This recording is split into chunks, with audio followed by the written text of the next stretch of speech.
Hello team, everything is all going well this side in Crawley in little old England, and I know that everything is working well for our producer, the fantastic Radia Nunez over there in Denver, Colorado. A special guest today is somebody that has come to a couple of my talks over the years, and he's a guy that's always interested me because as many of you may know, I'm of Irish ethnicity, although I was brought up in the UK, but I'm from an Irish family. And I know that coming from Liverpool, which is considered to be the capital of Ireland over here, is that we've all kissed the Blarney Stone. And our guest today is a particular example of this. This guy really is incredible. His life history is phenomenal, which I'll get him to talk about a little bit. But for instance, you know, he's gained 2 gold medals in martial arts. He is a dentist. He has a degree in, I think it's genetics or something similar, but he'll explain that. I think I'm also right in saying he was in an Irish boy band many years ago. The story just goes on and on. But he's a highly erudite speaker, and he really knows his stuff.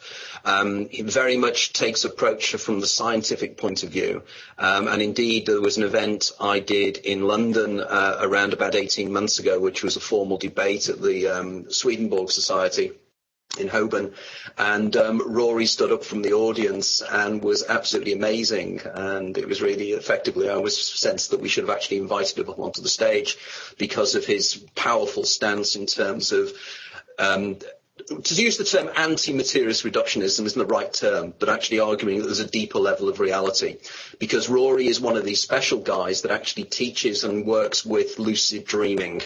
Another version, I suppose, of the out-of-body experience. Now, Rory and I recently I did an interview for his show, which I'll put a link up on Facebook in the next hour or two after we've finished, which is well worth listening to.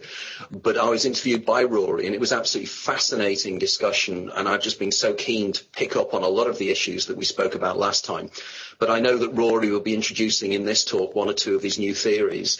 Now, I strongly advise beg, steal or borrow a copy of this book, which I think is probably looking like it's in mirror image, but it is Rory's latest book, and it is one of the best books I've read on lucid dreaming ever. Believe me, this is exceptional stuff, and beg, steal or borrow a copy.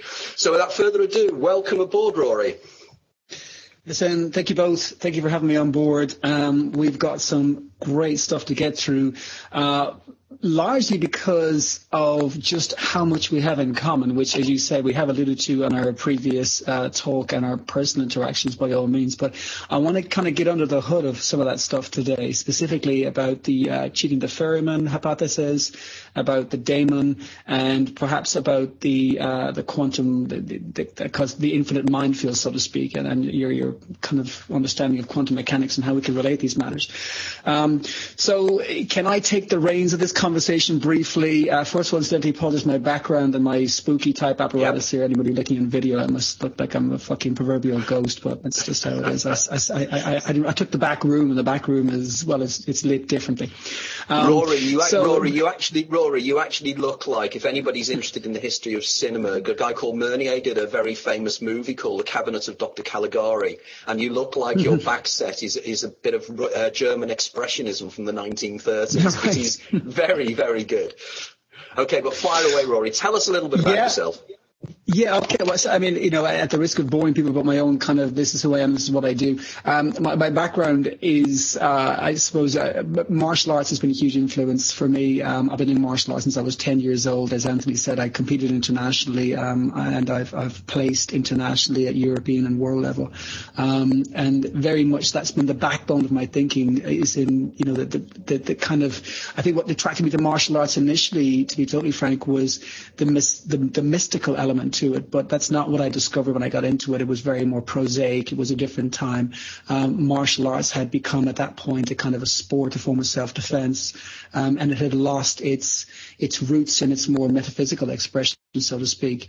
Having kind of exhausted that avenue from the point of view of finding anything of the mysterious nature, I turned towards science. Naturally, I did a degree in dentistry, and as Anthony said, I've also got a degree in genetics.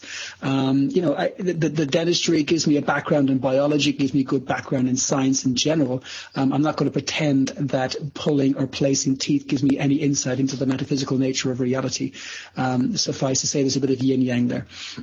But taking that aside, it does give me, as I said, a kind of rational approach to understanding the nature of matters. I am scientifically trained, and I do understand how we appraise matters from a scientific perspective. If I'm going to perform a surgical procedure, it's not because it takes my fancy, it's because it has been considered by a peer of my colleagues to be the best approach based on the evidence that they have acquired through performing various procedures and monitoring and measuring them. So that's a very important aspect of how we, talk about these matters. We must, as much as we can do, take this scientific approach. Otherwise, we might be just kind of chasing our own tails in the darkness, so to speak, and that's not necessarily going to get us anywhere. My more kind of metaphysical concern emerged perhaps a little later in life, when once more I kind of took up that journey to rediscover magic and actually got into sleight of hand artistry, specifically, magic as in performance magic. I thought I was going to find something in there that I didn't find, as it happens, which was I genuinely felt that there was some possibility of finding something of the proverbial magic nature in there. I don't mean trickery, I mean real magic, because some of it is so convincing I thought it would be there. But I didn't find what I was looking for there, but when I was in there, I tripped over a stone in there, which was this idea of lucid dreaming. It just happened to pop up in a little piece of literature I was reading about dreams at the time when I was designing a magic trick. And it immediately took my fancy, this idea that you could become conscious in the dream state. And to me, the implications of that were immediate and profound. The fact that we could become conscious in our dream state would give, for my 10 cents at least, that would give me an opportunity to experience real magic. And that's kind of where I began the journey in its, in its real sense. It was when I started to specifically look at that idea of lucid dreaming. And when I did, it was like taking a duck to water, so to speak. It was something that just literally clicked with me at every possible level, psychologically, physiologically, socially. Everything about my mind that I desired was going to be in this experience if I could somehow unlock it. This was the thing I was looking for, and I did unlock it and became very efficient and started to experience and experiment a lot with it, and that's where I've taken the journey to until today. So I think I've bored people enough with that idea. I want to get to theories specifically. Let me get into my own kind of theory, if that's all right, because I want to show you, Anthony, more so how it picks up with your theory. And I dare say I who influenced who and how much of your work is in my work, I don't know. These things are impossible questions to answer, but you'll find so much in common, and certainly you'll probably have to some extent have to question, how much of it I've ripped off you. But here's the idea. So the theory I'm working with at the moment is what I call the bicentric mind theory. And this is my own idea that the universe, we could say, could exist in a certain way. That's material reductionism 101. The universe exists in a certain way. And the way it exists can be defined by a particular equation, a particular formula.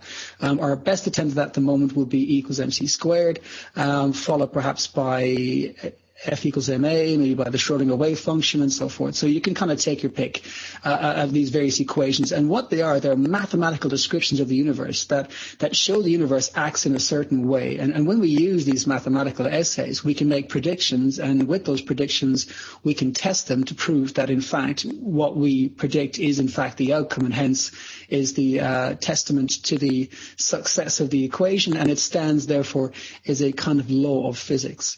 Now, a law is a very interesting word, because there are laws to physics, of course, but let's not confuse a law with a fact. I mean, law in its context, and Anthony, you certainly have more of an idea of this than I would, but law basically is something that can be changed. Just because we do things a certain way today. For example, alcohol was once illegal in this country, as was homosexuality. And today we've got, gay marriage, and we've got, alcohol to celebrate the gay marriage when we have it. So the law about marriage for homosexuality and alcohol has been changed. So no fact has been changed. These things have always existed, but what has changed is the way we interact with them. So a law of physics does not mean a fact. A law of physics means it's the way we interact with it currently, and that may be changed depending on how we perceive it.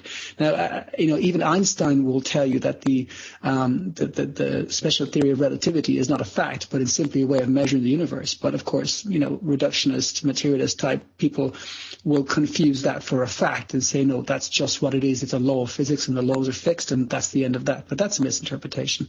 So that's the first thing to establish. So if we say that what Einstein does is he gives us a perfect mathematical description of the universe, which proves to be both, it can be proven through, various experimental apparati. Moreover, it makes predictions, like, for example, the crooked orbit around Mercury that couldn't be accommodated by Newton's physics was eventually shown to be proven by Einstein's physics. So it improves our previous theory of gravity, and Einstein shows us that, in fact, it's actually something completely different eventually with his general theory of relativity. So what exactly Einstein is doing is he's showing us that the universe can be described by a particular mathematical essay, which we know works. So if we take this axiom that the universe can be described by mathematical essays, one would extrapolate that ultimately we may be able to produce a mathematical essay that describes the universe in its essence, and that mathematical essay that describes the universe in its essence would be the proverbial theory of everything, the TOE, so to speak. Now, that's where science is heading currently. We're trying to define more and more elaborate mathematical expressions, ultimately to try to yield something that will marry quantum physics with Einstein's physics. And that would be some sort of a master theory, so to speak. Now, if we did eventually get that theory, here's the question. If we got that theory, is it possible that although it's correct, that the theory is correct in as much as it can be correct, but if that theory is correct, is it exclusive? In other words, if we have a perfect theory of everything, is it possible that we can also have another theory of everything which is also correct? In other words, it's not necessarily that it contradicts it, but that the universe can be described in a certain way, but it can also be described in another way, which is also correct.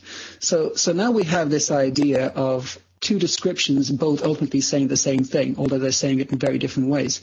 And this is kind of where I start looking at the model of how we can look at the thing. So everybody's looking for a single theory of everything. That's the kind of axiom we've decided is the only thing that's going to work. But if we had, let's say, a perfect mathematical system, the only perfect mathematical system, to my knowledge, is an infinity.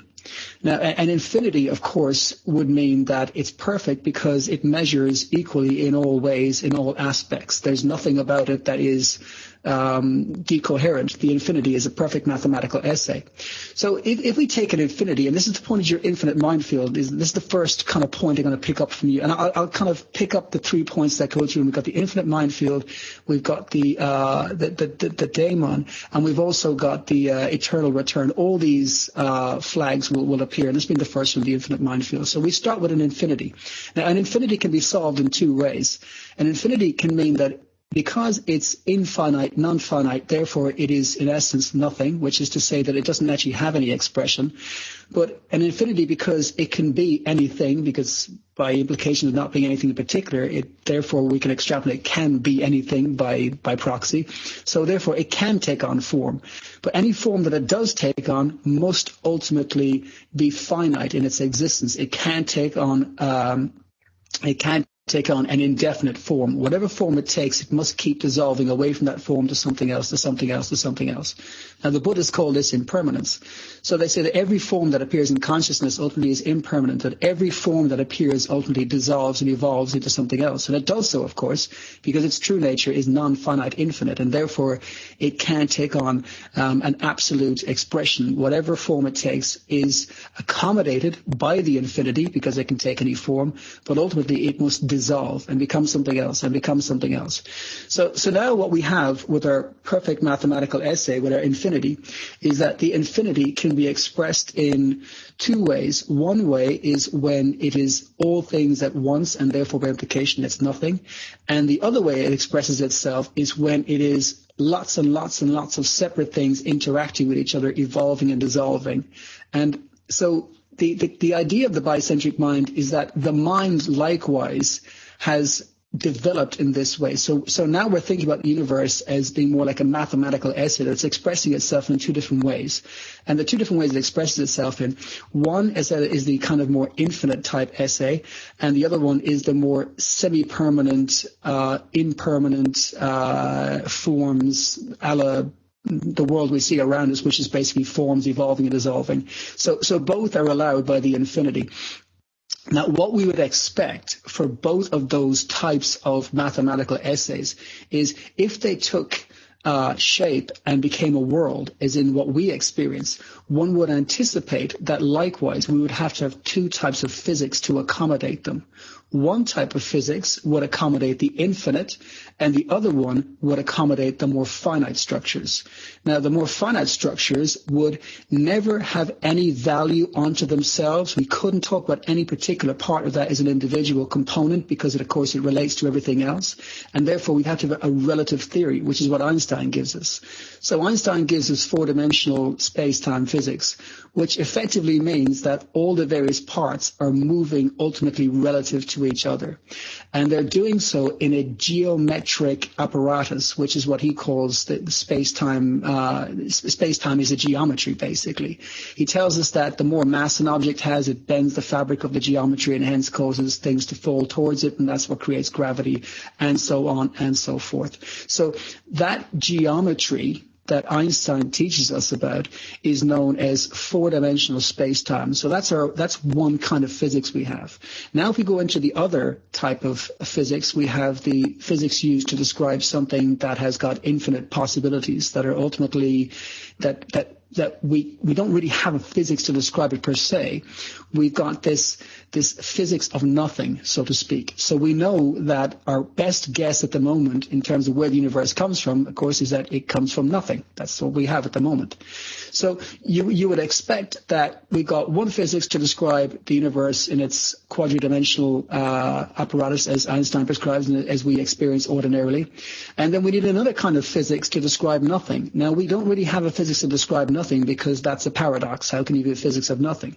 But what we do have is something in between. So we've got this kind of physics of nothing on the one hand of the scale. So that's the nothing mind or the infinite mind. And then we also have the kind of the mind of form, which is the mind we're experiencing currently. And then we've got something in between. So what I would expect in between would be quantum physics. Now, quantum physics can describe to some extent, at one end of its scale of concern, it can describe the world of form as we experience it. When you collapse the wave function, you're dealing with, to some degree, ordinary mechanics. It's before you collapse the wave function is where we have the problem. So before you collapse the wave function, what you have is infinite potential. Now, every time we talk about infinite potential, the kind of tendency of the theoretical analyst is to try to pour intellectual cement into that area and try to make it into something solid. The material reductionist wants to pour material cement into this infinite potential, and hopefully they'll find something solid in there and talk about that in terms of physics. But of course, you can't do that because there's not. It doesn't. Ordinary physics doesn't accommodate that. So what you have in effect, therefore, is you've got this kind of thing that you can't even talk about it. You cannot, every time you approach it and say, well, it's kind of like this or it is that. No, you can't describe it. The very act of description conceptualizes it and creates something that doesn't marry up to what it is, because what it is infinite, as I said. So you have this infinity, and then you have what the infinity expresses, which is the world around us. And then, of course, you've got what's between the infinity and between the form. And that's this kind of hybrid zone, which is quantum physics. So in that regards, quantum physics has got one leg in the infinity and one leg in form. And hence we have the collapse of the wave function describing that to us in every possible way. And of course, what's ultimately experiencing all this is consciousness. Consciousness is experiencing itself normally in form, but it also experiences itself as non-form, but it does so in a kind of a roundabout fashion. To me, the consciousness doesn't experience itself, for example, during sleep. We don't say I was asleep and I was conscious of being asleep, but we can infer the fact that I was asleep from knowing about sleep and looking at that from a waking perspective. So likewise, I don't think that the infinite mind can perceive itself directly. I think that the infinite mind can perceive itself indirectly from the conscious mind. So the unconscious mind, or the infinite mind, is ultimately what yields the conscious mind, but it never knows itself without experiencing itself through the conscious mind, so to speak. Now, of course, the conscious mind, incidentally, is also becoming exponentially more complex in terms of its perception of itself and so forth. And what I see in that regard is actually that there is a kind of a meta mind overseeing this. Now, this is your daemon stepping on stage right here. And the daemon to me is actually a kind of hyper mind that actually is able to adequately straddle both the unconscious and the conscious mind, that it has sufficient understanding of the nature of its being to know that although it perceives itself as these finite interacting components, which are you and me experiencing this conversation right now, but it also has the meta-perception of itself as being both you and me at the same time. And it does that because it has merged its unconscious, infinite, all things are one type consciousness with its I'm separate. So the egoic mind and the unconscious mind have come into a kind of a hybrid mind, so to speak. And that mind is the daemon, so to speak.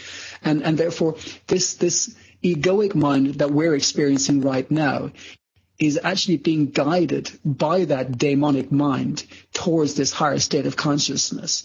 And it's doing that because that is the teleos of this process, is that consciousness ultimately starts by being unconscious, and then it takes on a form, which is the ego, which is you and I. And it does that through various kind of evolutionary stages, and I'm just talking about not just biology, psychology, within your own lifetime, within your own tribe, and so on and so forth. Ultimately, all consciousness seems to want to move from being unconscious to being more conscious.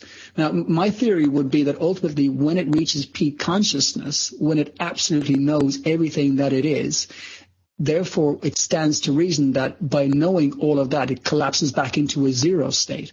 Because if everything knows what everything is, everything knows that everything is everything, and therefore is nothing by implication. It starts at zero and the whole cycle starts again.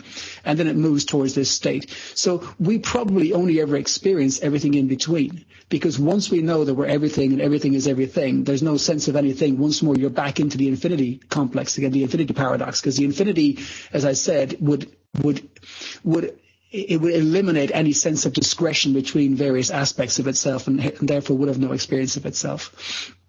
So I think that we can get close to that, but I think ultimately once consciousness does reach that it collapses into a zero state, and then the whole process begins again. So I think there's everything in between.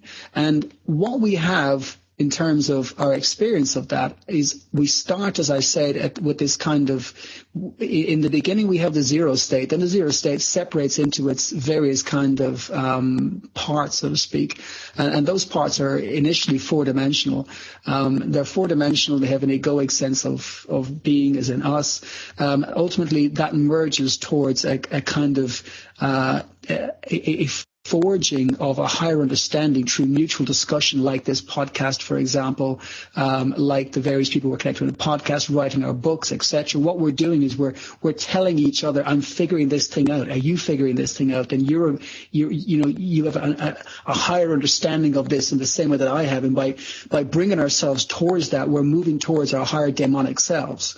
And therefore, just, and I don't want to get actually fucking labor the point because I'm probably rambling on too much, but you're getting the picture here building. So the bicentric mind, as I said, therefore the mind has two centers. One center is the center of self, or ego, or consciousness, and the other center is the unconscious, which is the infinite self. And that neither really is more or less pure than the other one. They're both equally relevant. But what we are is we're not the unconscious infinite everything. We're not the conscious finite egoic something. We're both.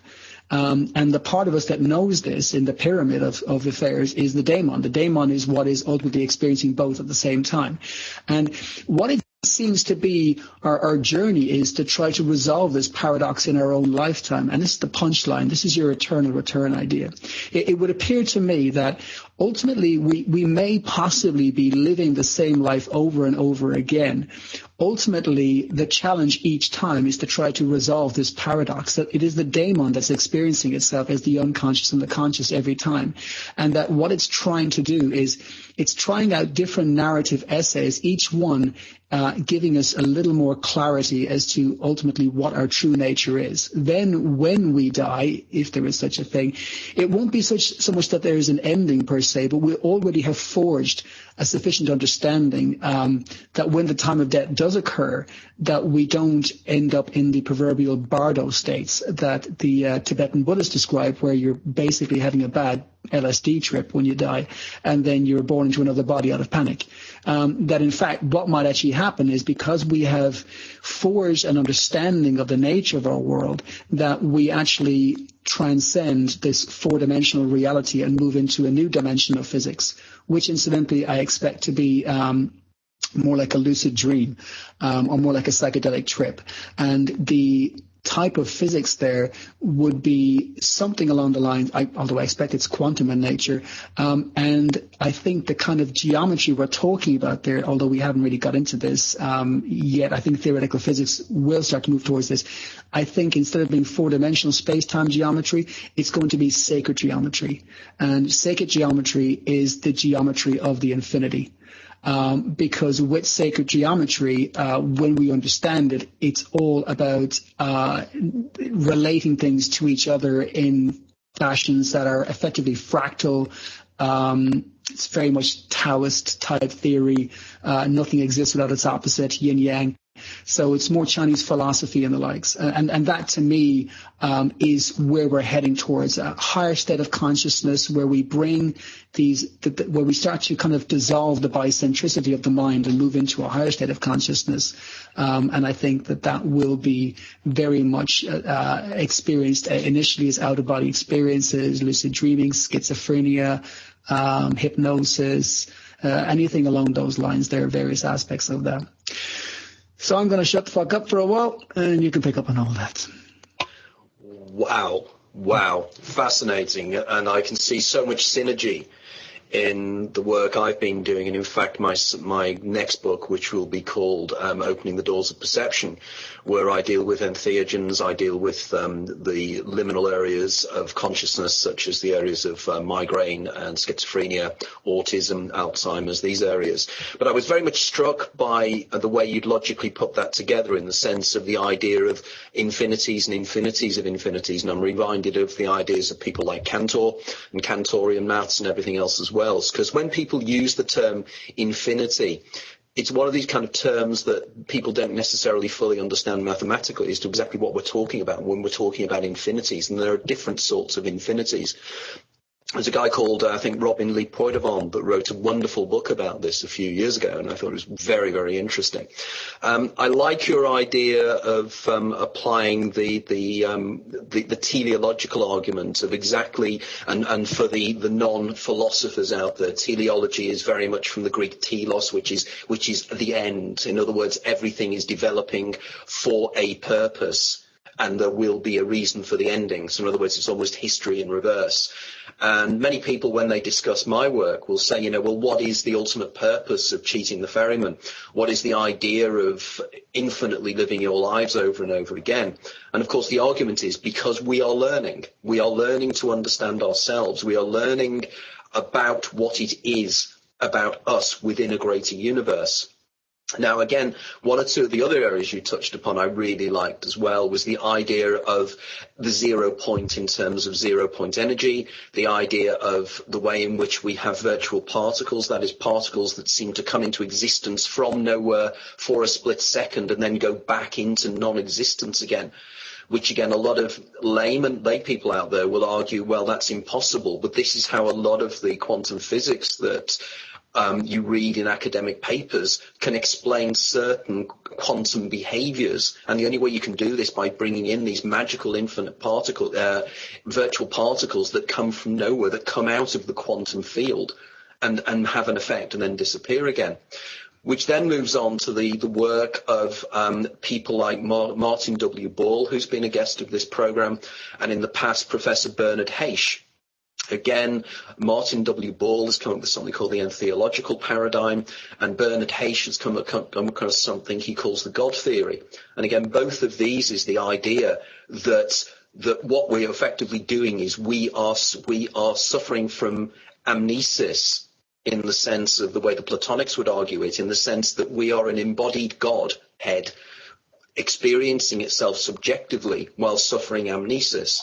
And the ultimate aim of the God within the program, within the simulation, if we want to call it this, whatever is the four-dimensional space we exist within, some form of non-materialistic simulation. And again, at the moment, somebody who's starting to become interested in the work here, and I'm becoming very interested in his work, is Professor Eric Steinhardt in America, who is a theological philosopher, who's coming up with very simple ideas to both what Rory and I are discussing here. So we have this wonderful Uber model of what reality may be.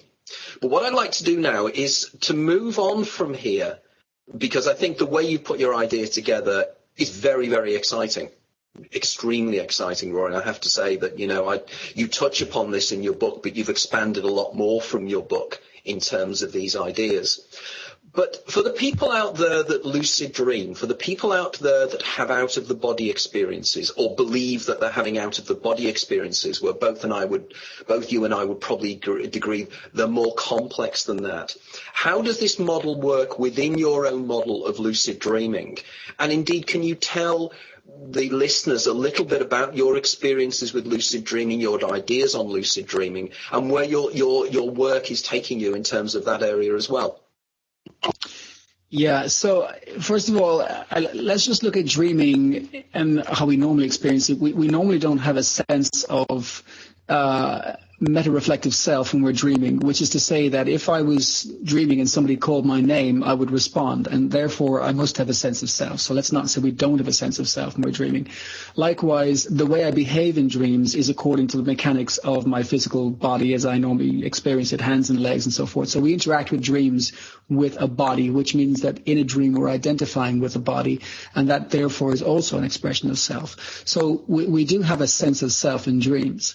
What we don't have, as I outlined in the book, is that we don't have this internal dialogue that we normally have that is able to contemplate the kind of metaphysical circumstance that it's in. We don't have the internal dialogue in a dream to actually stop and ask, am I dreaming? That's quite a leap of internal linguistics to do that, and we don't ordinarily do that in dreaming. And the reason we don't ordinarily do that in dreaming is because there would seem to be a part of the brain that we normally employ to do that kind of thinking, the prefrontal cortex, which is a part of the neocortex, and various other organelles in the brain. It's not just the prefrontal cortex, but there are other aspects of higher states of consciousness, other aspects of the neocortex that we would need in order to have that meta dialogue in ourselves about ourselves during our prevailing circumstances. So we don't ordinarily have that in our dreaming state, whereby when we're awake we can stop and say, well, where am I, what am I doing here, and in fact who am I, and what was I doing 2 minutes ago. We can have all those kind of bizarre existential insights about the nature of our reality when we're awake. We don't have that when we're dreaming. So that's the fundamental difference. So we're going to talk about those two minds, the dreaming mind and the waking mind, and we can give them a couple of labels. We can call the dreaming mind the intuitive mind. The intuitive mind, incidentally, is the mind that just acts according to its circumstances. It doesn't ask why, it doesn't question, it doesn't kind of get into a whole hoo-ha about why I should, why I shouldn't. The egoic mind, on the other hand, is the exact opposite. The egoic mind is constantly looking to understand why I should do something or why I shouldn't do something. So normally, when we're negotiating our waking lives, we're constantly monitoring our world, and we're constantly asking, should I do this? Shouldn't I do this? Why should I do this? What did he say? What did she say? Why did they say that? Why are they looking at me that way? So when we're dreaming, on the other hand, the brakes are off. We just do whatever the fuck we want to do. So what's the difference? Well, the difference between the two is that the waking mind has a sense of self. Now, a sense of self means that there is a chance that this self that we're so attached to could potentially perish. So that self, that egoic self, is at threat of not getting what it wants. Fundamentally, it's actually a threat of dying. That's its main concern. It lives in a world that ultimately knows one day I'm going to die. Now, the only way you can die, incidentally, is if you live in something called time. Time, of course, being in four-dimensional space-time mechanics. If the self is basically a product of time, you can't actually experience time without a sense of self. If I asked you what does 5 minutes feel like in a dream, you wouldn't really know, because we don't have a sense of time in dreams. There's just a sense of stuff going on. You don't dream last night and say, and for 10 minutes in the dream I was doing this, because we don't ordinarily have a perception of it. Or at least if we do, we can kind of make that perception afterwards. But during the dreaming experience, we don't have a sense of time. So we're now starting to see that the waking state has a meta-reflective sense of self. It has a sense of the imminent departure of its own being, which is death. And it has this because it has a sense of time. And without a sense of time, how are you going to die? If you just exist in the eternal moment, nothing is born and nothing dies. It's just now. It's just now. There's nothing coming and going in the permanent moment, the present moment. So the intuitive mind, which is the mind we dream with, does not have four-dimensional space-time concerns, because it doesn't live in time. It experiences itself in the present moment. Because the intuitive mind, which is the mind we're dreaming with, the mind that doesn't have a sense of self, because it doesn't exist in time, it can therefore perform duties that would be beyond space-time mechanics. Hence, it can fly, it can walk through walls, etc., etc. So now what we have is we have the kind of bicentric mind experiencing itself here in its authenticity. So the one sense of it is the mind that is four-dimensional in essence. It has a sense of self. It has a fear of its own death. And it spends its time ultimately trying to find ways of not dying. That's what it does. The waking mind spends its time, although we like to experience nice experiences and fun experiences and creative experiences and artistic experiences, we experience all those things too. But at the root of all of our experience is the fact that one day we're going to die, and therefore we have to protect our circumstance. Now, whether that means protecting your food from somebody taking it off you, or whether it means protecting your experience of having what a good time is, ultimately we're trying to hold on to this experience. We're trying to hold on to it. In Buddhism, they'll talk about that as, the fundamental nature of suffering is that we become attached to this identity that we're trying to protect, and because we're trying to protect it, we're driving ourselves crazy. Now, the dreaming mind doesn't have that. The dreaming mind will do all sorts of craziness. It'll jump off a high building. It'll fly in the air. It'll pick up a machine gun and fire it. It doesn't matter, because it doesn't have as we said, the biological infrastructure to allow a sense of self to emerge. If no sense of self emerges, there is no frame of reference. And if there's no frame of reference, you can't have time, because time only exists from one thing relative to something else. So because we have no sense of self, we have no frame of reference, we have no sense of causality, and therefore what we have in essence is a mind or a state of consciousness that's experiencing itself not in the classic rational four-dimensional causal apparatus. It's something closer to the kind of quantum physics type essay. But of course, because we're so habitually involved in our four-dimensional state of consciousness, we tend to treat dreaming as a four-dimensional experience, and hence most of our dreams are actually pretty ordinary. Now, a lucid dreamer, by contrast, will have the intellectual insight to recognize that they're in a dream state, and as we know from dreams, even for those of us who haven't become lucid, we know that dreams are pretty flexible in terms of their mechanics. And so what that means is that we get just enough conscious foothold, so to speak, by bringing the egoic mind into the intuitive mind and mixing the two. And that's when we start to experience what I alluded to earlier on, which is this more demonic state of consciousness. Now, in this demonic state of consciousness, what we're effectively able to do is marry both the kind of the infinite mind, which is ultimately the unconscious mind, and the egoic mind, which is the mind of form. And we're able to bring them into this hybrid apparatus, but we're doing so in a controlled fashion. So in this regard, I consider lucid dreaming to be, this might sound controversial, but I consider lucid dreaming to be a controlled state of schizophrenia. Because for me, the schizophrenic is experiencing the same thing, effectively, except that instead of having kind of dragged themselves up by their own bootstraps into this experience with intention and integrity and intellectual insight, I think that the schizophrenic has kind of fallen backwards, head over heels into this state of consciousness and doesn't know how they got there necessarily.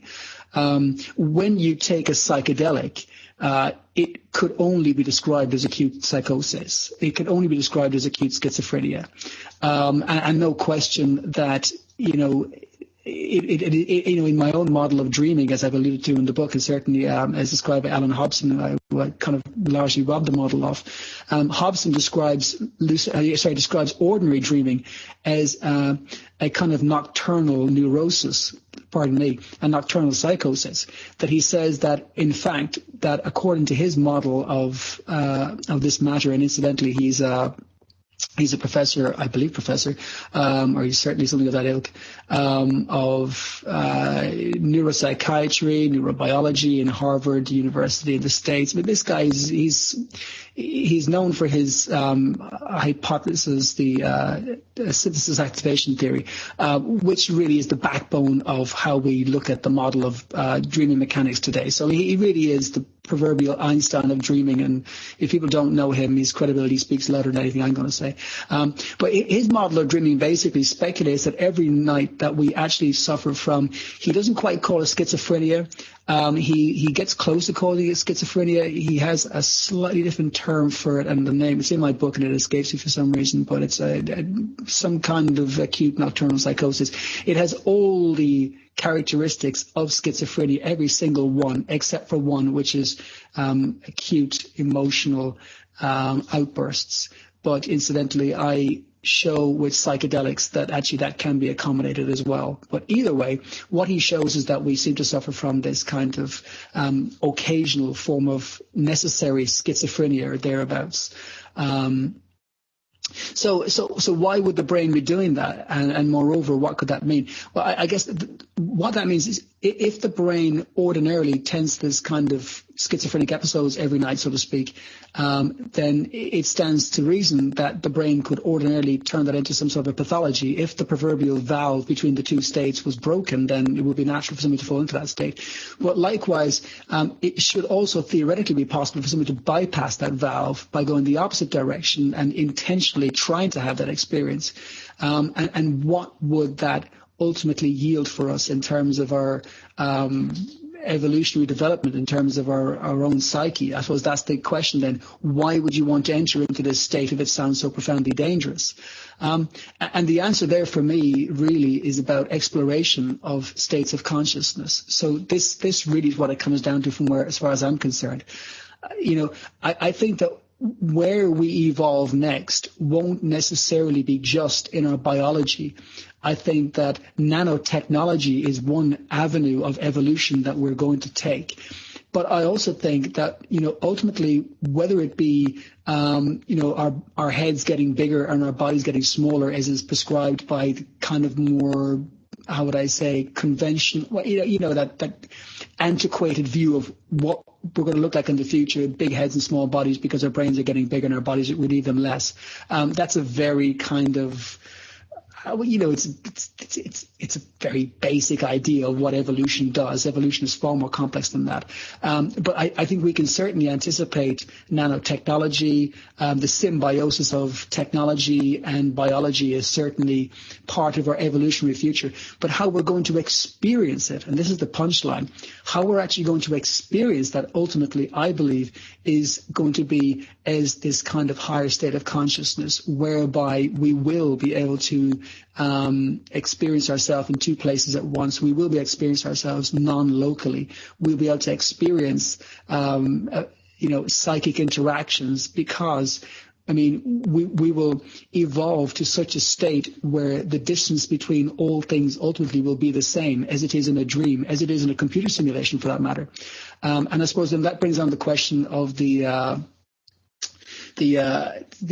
simulation theory, because simulation theory really, which is the idea that the universe is a computer simulation, would be equivalent to a dream theory. What do you, in terms of the mechanics, everything about simulation theory and dream theory would come down to the same thing. But ultimately, I suppose the question is, what are we trying to do here? Why do anything? And the answer would be, so far as I'm concerned, that consciousness just seems to want to know itself. that there is a natural gradient of curiosity within consciousness to know itself, and that we are simply flowing along that gradient of curiosity of consciousness to understand itself. And the only way it understands itself ultimately is by transcending its current state. And our current state, as I said, is four-dimensional. But there are certainly cracks in that model, not just philosophically and intellectually, but there are cracks in terms of the experience of that model. We're experiencing out-of-body experiences. We're experiencing lucid dreaming, psychedelic experiences, and so forth. So it only stands to reason that we have to explore them further and to actually take them along their natural intellectual discourse, to try to give them more of a body, to try to actually understand these things. And that's what the duty of the Oneironaut is. That's what your writing is about. That's what my writing is about. That's why we're connecting here today, is to try to build that community, to build that tribe, as Diaz says. And I think that it is a tribal thing. I think that we are actually building a new reality. And the way we're building this orthogonal reality is through the matrix of the internet, because it's allowing us to actually literally step aside and say, hey, this model of reality we've all inherited is not a fact at all. I just found out that nobody really knows the truth. And if nobody knows the truth, then we can build our own reality and say, well, this is our design, and this is how we see it, and it's just as relevant as yours. But the mistake we could make by doing that, and this is where the real danger lies, is we could end up doing like everybody else has done so far, building a reality and saying ours is more right than yours. Religion's done that. Science has done that. Spirituality has done that. Everybody's done it at some point. But what we need to do is to come back to the very, very first point I made on the show, is to say that we can deduce a narrative of reality that we can prove to be true within its context, but we can also recognize that it doesn't necessarily mean that because we're correct, that another way of looking at it is wrong. So the infinite mind recognizes that there are in fact infinite patterns that can ultimately express the nature of reality, and none necessarily holds any more inherent value than another one. They're just different ways of describing the same thing. And that's not meaning to open the door for woo-woo ideas and descriptions and saying, well, they're just as relevant because you might as well say that everybody's got an opinion. I'm not saying everybody's got an opinion, every opinion is correct, therefore by implication. That's not what I'm saying at all. But what I am saying is that it would seem to me that there are certainly more elegant ways of expressing it. The most elegant way of expressing it would, of course, be mathematics. But that's the equivalent of saying that English is a very elegant language and is therefore by implication better than Chinese. It's not that it's better necessarily. They're both equally relevant in their own context. It's just that we have to kind of look at them through the lens of what works for us. And we have to take that understanding to its nth degree. But at no point should we ever get so hung up on the way we're looking at it so as to discriminate against the way somebody else is looking at it. If the way they're looking at it can make sense of their world and other people's world and be used in a fashion that is helpful, that is altruistic, then that's okay. It's when it becomes dogmatic, as in religion. It's when it becomes discriminatory, as in material science. It's when it decides that this is how it is and anything else is wrong. That's when the problems start. And that's the mistake that material science is making. Brian Cox will be the first person to tell you that physics works, and I quote, because it's right. It is right. I'm not disputing that. It's right. But it doesn't necessarily mean that you can therefore build all models of reality off of that. It doesn't at all. There are so many philosophical axioms that don't add up. There's so much about it that doesn't add up. And what I would like people to do is to learn to support the four-dimensional mechanical model of reality, but to likewise be able to support the infinite model of reality, because the infinite model of reality will contain the four-dimensional model. It will be in there in the mathematics. You will be able to find that pattern. And if enough people agree on that pattern, it will become so pronounced in that form of consciousness that it will be confused for what the thing is itself. But what's primary is the infinite model. The infinite model allows all the submodels to take effect. So four-dimensional space-time mechanics is a submodel of an infinite model. And it's the model we're experiencing right now. But we're moving towards this other kind of hybrid model. And as I said, I think it'd be more along the lines of sacred geometry. It's one of the central issues here, isn't it? That although, you mentioned Brian Cox as an example, and this is an example of the certitude that people have that in some way present science has all the answers, which science by its very nature is seeking answers. And I don't think that science is deliberately avoiding and ignoring things, but there is these kind of grandiose statements that are made and this grandstanding that's made that the quantum physics explains everything. Well, of course it doesn't, because the issue will be that we have no bridging mathematics between quantum physics and between relativity. If you stick in if you use the formulae and the maths that's applied to quantum physics to relativity, you effectively get infinity, which again is an intriguing concept, because what this is telling us is that we haven't drilled down far enough in reality yet to have ultimate answers. And maybe there aren't ultimate answers. Maybe it's a bloody big tesseract that we're all confused by. Now, what I was particularly nodding in agreement with you here was the idea of postmodernism, posthumanism, the idea of the bringing together of nanotechnology, the way in which machines and computers can actually become almost biologically functioning. And of course, the major issue we have with this comes down to the hard problem of consciousness. And again, I was reading Eric Steinhardt's book, Your Digital Lives, a couple of days ago at the British Library. And he makes some very interesting points about if you could actually effectively copy a human brain right down to the atomic level, and you could actually digitize all that information and place that within a computer program, would that then be the person you have actually copied? And of course, the issue is it comes down to Chalmers' argument of consciousness, the hard problem of consciousness. Is consciousness an epiphenomenon of the brain? Well, I'd argue, and I think you'd agree with me on this, that we're turning the thing around. The brain is the processor in which consciousness drives itself within this four-dimensional reality. And consciousness is existing in some way in a field that is outside of the four dimensions of space-time, and is outside of that and viewing from outside, which is when I think your very, very valid point about hyperconsciousness. And is hyperconsciousness the field? Because in effect, everything is information. Vlatko Vedrell has written wonderful books on this subject about the idea of everything is digital, everything is mathematical, everything is reducible in this way. But these things are non-physical. They don't have extension in space, as Descartes would call it. But then again, one could argue that many subatomic particles, particularly photons, do not arguably have an extension in space because they are point particles. There is no extension in space. And these are the building blocks. These are the carriers of information, the bosons that carry information in one way or another.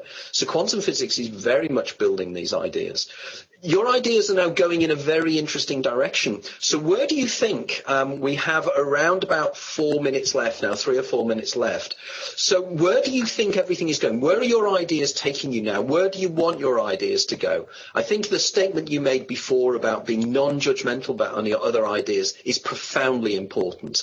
But where are we going to take this now? How are we going to take these great ideas forward and get them out there into the zeitgeist, into the Weltgeist, so that people are going to be turning around and saying, these ideas are important and we collectively need to think about them?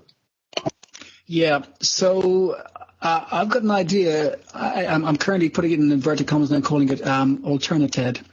And it's the idea of an alternative to TED. I think that TED has kind of run amok with itself. I think they flagged their true colours with the whole Rupert Sheldrake and Graham Hancock affair, where they basically were deciding what good science was and what anything else was. And for those who are not aware, the controversy, both Graham Hancock and Rupert Sheldrake were doing their talks. One was about psychedelics, the other was about the philosophy of science, and both were considered to be unscientific. Well, we are delighted that the directors of TED, the rulers of what can be considered to be scientific integrity or not, were able to rule on that for us. So that's really where I think the problem is. I think that alternative thinking has always been, and we're not the pioneers of alternative thinking, but I think that what we are doing is we're trying to kind of build constructive alternative thinking. I have no time for conspiracy theories. I have no time for wishy-washy notions about spirituality and nonsense like that. I've got a lot of time for, rational thinking, intelligent philosophy, people who are qualified, albeit from, an intellectual standpoint or from a deep experiential point of view. I'm not as interested in, last night I had this really amazing experience and I saw this really weird, that has no appeal to me whatsoever. I'm interested in metaphysics and people of that persuasion. And I think where we have to head next is to the stage with it, really, and that's what I want to do this year.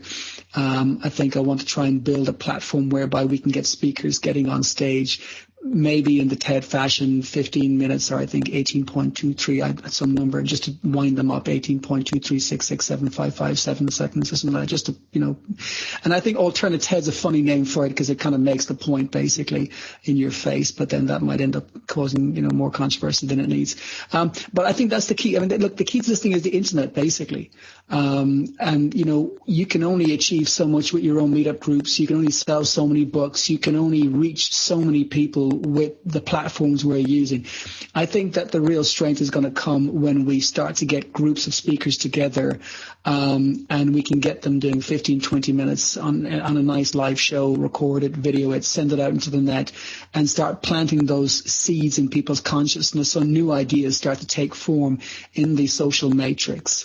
And those ideas ultimately will create a new reality. But the key to this thing certainly is the internet. There's no question about that.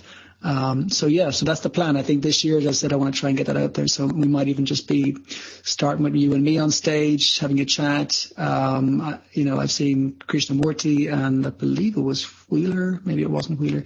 David Bohm. David Bohm. Yeah, I did great book, great talk, and I like that idea as well. Just two intellects going at it and just throwing it out there, and just changing up the game. The old model of your mother knows best, the church knows best, and science knows best, and in that order necessarily or not. But that old paradigm of somebody else knows best, they don't know best because they don't know either, which means this thing's up for grabs, and we ought to take a shot at it.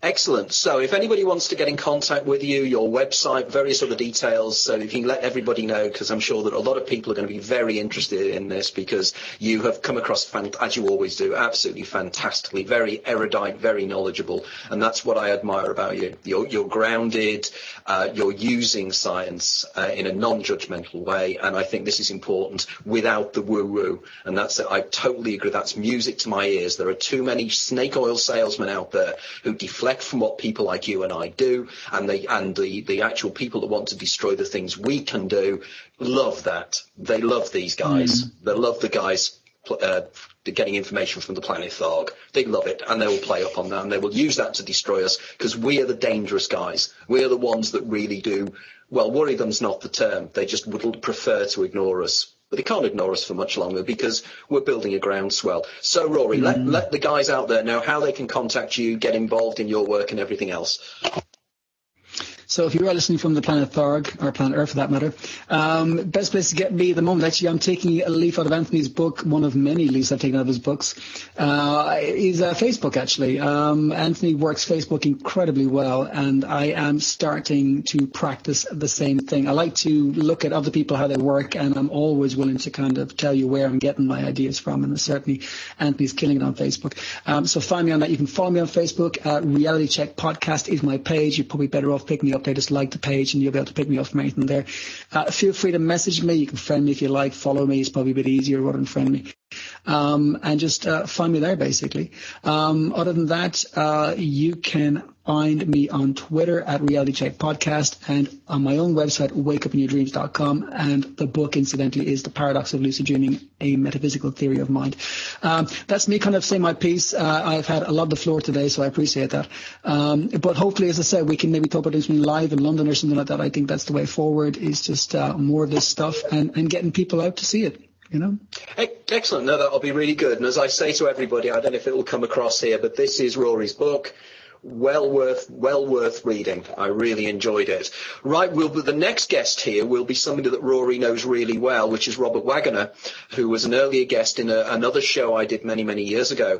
And this is going to work in very, very well because we've got Robert Waggoner coming on board, we've got Jürgen Zever coming on board, and also as an announcement, if anybody's interested, Graham Nichols and myself will be doing a 5-week online course as part of one of his programs, which will be starting next month after I get back from Australia. And I'm very, very excited about this, so people can join us live. And Graham and I will be splitting the details of what we're going to be talking about. But effectively, if you check on my Facebook page, I've got full details about that as well. Rory, thank you very much for a wonderful chat. We will do this again. And as always, the forgotten lady in the background over there in probably cold and snowy Denver, Dia Nunez, because without Dia Nunez and her H2O network, this would not be possible. And as always, thank you very much. And thanks, guys, and we'll see you next month where we'll be talking to Robert Waggoner. Thank you. Thank you.